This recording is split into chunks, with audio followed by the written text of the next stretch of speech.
চলো কম সময়ে ঝটপট বানানো এই চাটনির রেসিপিটা তোমাদের সাথে শেয়ার করি। তো এর জন্য আমি প্রথমে নিয়েছি 3টে টমেটো, ভালো করে ধুয়ে নিয়েছি। এবার মাঝখান থেকে এটাকে আমি দুটো ভাগ করে নিলাম। তারপরে ওপরের দিকে আমি কিছুটা অংশ সবগুলো থেকে একটু বাদ দিয়ে নেব।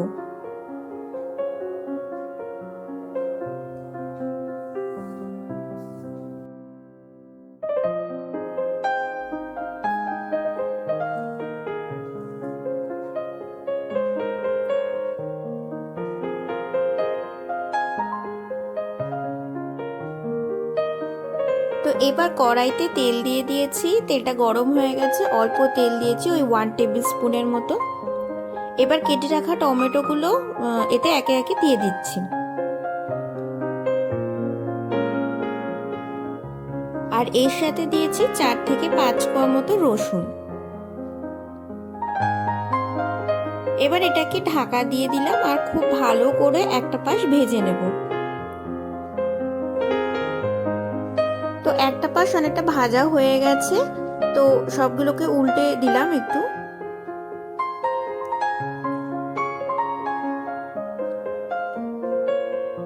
এবার আবারও কিছুক্ষণের জন্য ঢেকে দিলাম। তো হালকা করে দুটো পাশ ভেজে নেওয়ার পরে এটাকে ঠান্ডা করার জন্য একটা পাত্রে দিয়ে দিলাম। এরপর একটা কাঁটা চামচের সাহায্যে এটা খুব ভালো করে স্ম্যাশ করে নেব।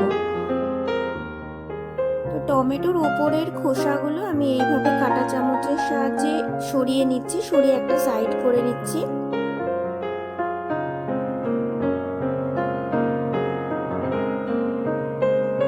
তো সব খোসাগুলো ছাড়ানো হয়ে গেছে। এবার কাঁটা চামচের সাহায্যে এটাকে খুব ভালো করে স্ম্যাশ করে নেব। আপনাদের কাছে স্ম্যাশার থাকলে সেটা দিয়ে কিন্তু করতে পারেন। তো ভালো করে স্ম্যাশ করা হয়ে গেছে দেখুন। এবার এইটাকে কড়াইতে আবার ঢেলে দেব আর গ্যাসের ফ্লেমটাকে লো করে দেবো এই সময়।